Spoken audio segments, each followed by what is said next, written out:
warahmatullahi wabarakatuh. Waalaikumsalam warahmatullahi wabarakatuh. Ya, gimana Pak Yuda kabarnya? Sehat? Alhamdulillah Ibu sehat. Ibu gimana kabarnya? Alhamdulillah sehat.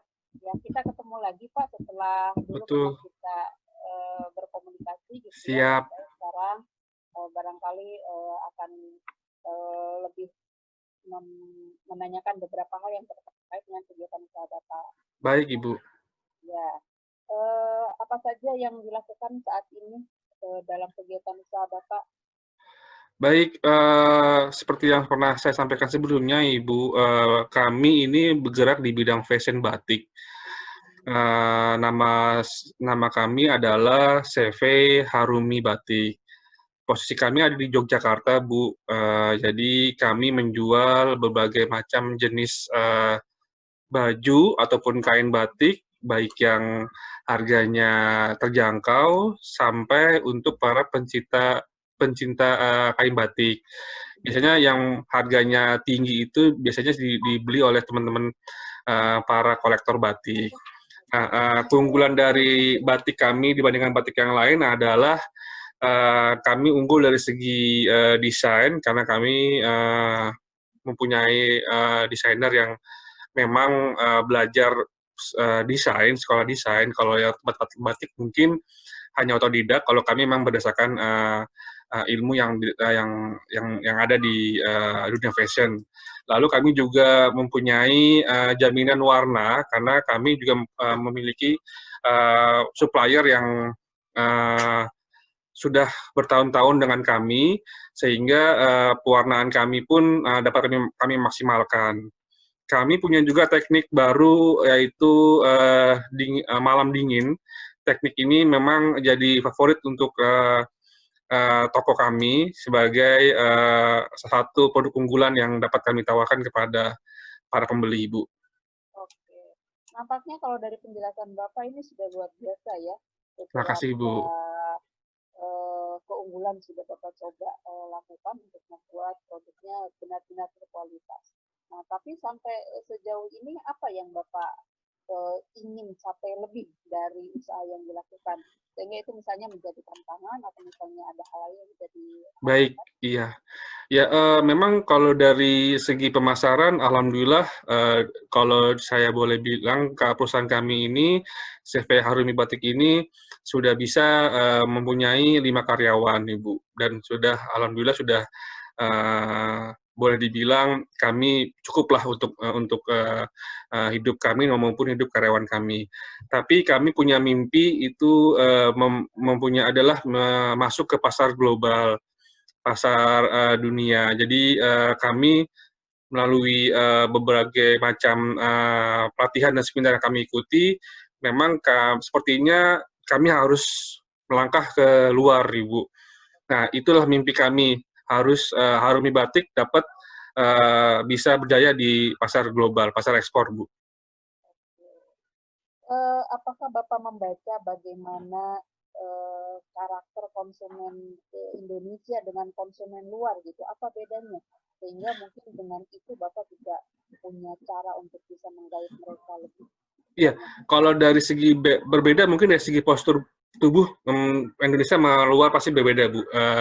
Kalau kita bicara Asia mungkin mirip-mirip, tapi kalau Asia Selatan, Timur Tengah mungkin itu sama dengan Afrika maupun Eropa dan Amerika, Australia.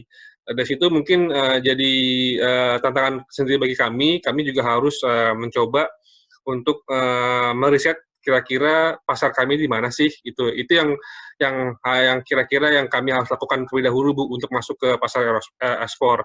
Karena jika tidak kami, karena memang dari segi postur, dari segi bahan, dari segi kebiasaan juga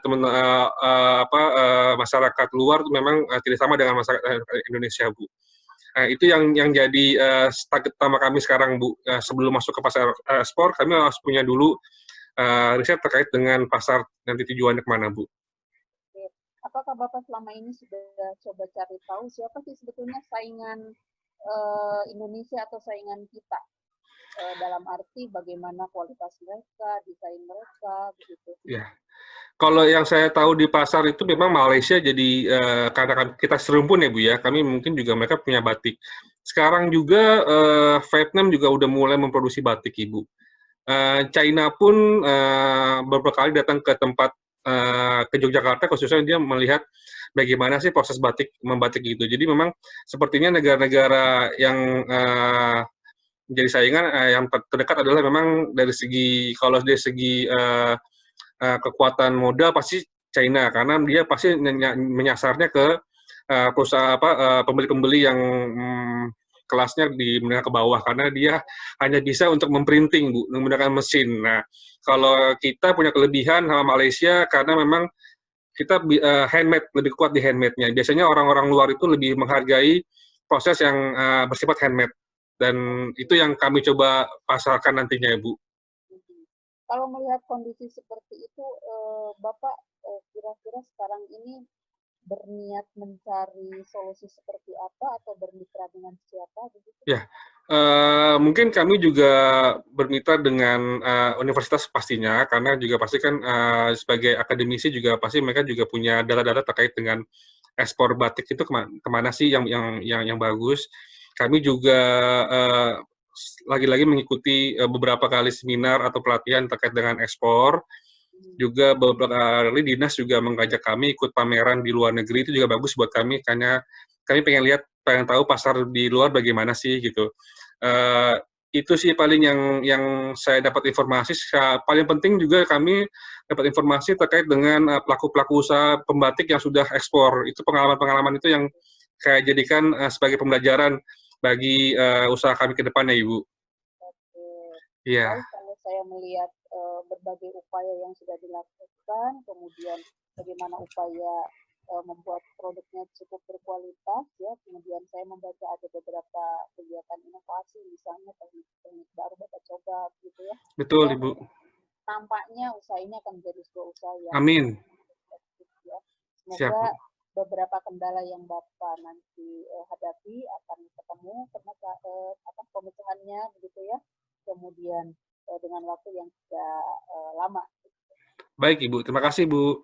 Oke, baik. Nampaknya sudah cukup beberapa hal yang Siap. saya sedang coba gali dari Bapak. Nanti kita ketemu lagi di lain waktu. Semoga usahanya semakin sukses. Ya, Amin, amin.